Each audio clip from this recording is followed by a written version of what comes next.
அண்ணா 2002 அவருக்கு தெரியாது அவங்க அப்பா எம்எல்ஏ. அவங்க அப்பா எம்எல்ஏ கோட்டாவை பயன்படுத்தி சீட்டு வாங்கி கொடுக்குறாரு கல்லூரியில் படிக்க சொல்லி. இவருக்கு அதிமுகவினுடைய வேட்பாளருடைய தந்தை வாரிசு அரசியல் எம்எல்ஏவா இருக்கார் கோவிந்தராஜ். கோட்டாவை பயன்படுத்தி கோட்டா அரசியல் அவர் வந்திருக்கார். 2002 முதலாக கோயம்புத்தூருக்கு வர்றேன்.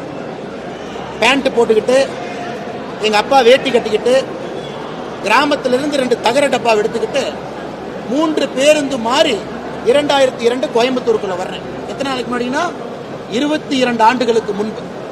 அன்னைக்கு எனக்கு வயசு 16 வயசு 17 வயசு. காந்திபுரம் பஸ் ஸ்டாண்ட்ல ஒரு டவுன் பஸ்ஸை பிடிச்சி 2 தகர பெட்டியோடு பீலமேட்டில் போய் இறங்குறேன். நான் சொல்றது 2002. பீலமேட்டில் பிஎஸ்ஜி பொறியியல் கல்லூரிக்கு முன்னாடி நானும் என்னுடைய தந்தையும் 2 தகரப்பெட்டியை வைத்துக்கொண்டு எங்க அப்பாட்ட கேட்கிறேன், அப்பா இந்த ஊர் நமக்கு செட் ஆகுமா? நாமெல்லாம் கிராமத்திலிருந்து வந்திருக்கோம். மொத்தம் 40 வீடு, 3 பஸ் மாறி கோயம்புத்தூர் வந்திருக்கோம். பெரிய நகரம் இது. இந்த ஊர் நமக்கு செட் ஆகுமா?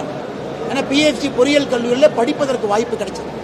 எம்எல்ஏ கோட்டால அப்பா பேரை வச்சு நான் படிக்க வரலைங்க சார். புரிஞ்சு, தனி மனிதனாக உழைத்து இந்த மண்ணில் நீங்கள்லாம் எப்படி உழைத்து தனி மனிதனாக இருக்கின்றீர்களோ அதே போல தகர பெட்டி 2 பெட்டியோடு கோயம்புத்தூருக்கு வந்து 2002. 5 ஆண்டுகள் பிஎஸ்ஜி பொறியியல் கல்லூரியில் 5 ஆண்டுகள் படித்திருக்கின்றேன். என்னுடைய மனைவி அதே கல்லூரியில் படித்தாங்க. நான் படித்த அதே பிஎஸ்ஜி கல்லூரியில் என்னுடைய மனைவி 1 ஆண்டு காலம் எனக்கு ஜூனியராக படித்தாங்க. நாங்கள் இருவரும் மனம் புரிந்து கோயம்புத்தூரில் வாழ்ந்து கொண்டிருக்கிறோம். அதனால் நீங்கள் ஒரு விஷயத்தை புரிஞ்சுக்கணும்.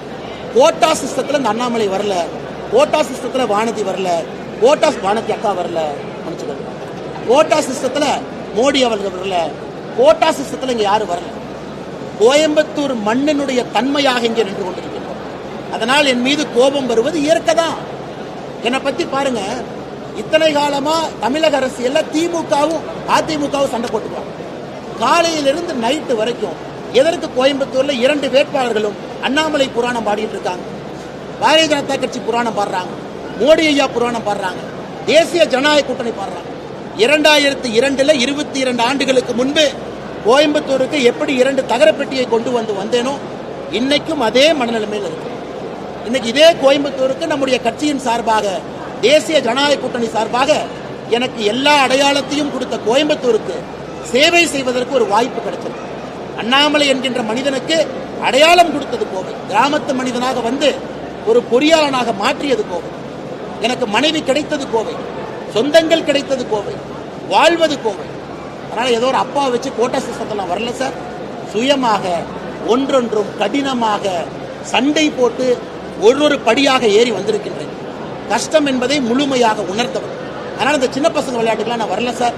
அந்த 2 வேட்பாளரும் உங்களுக்குள்ள சின்ன பசங்க விளையாட்டு. நாங்கள் வந்திருப்பது கோயம்புத்தூருடைய வளர்ச்சி, கோயம்புத்தூருடைய மாற்றம், கோயம்புத்தூருடைய போதை கலாச்சாரம், கோயம்புத்தூருடைய தீவிரவாத கலாச்சாரம், இதையெல்லாம் ஒழிக்க வேண்டும். நான் உறுதி கொடுக்குறோம்.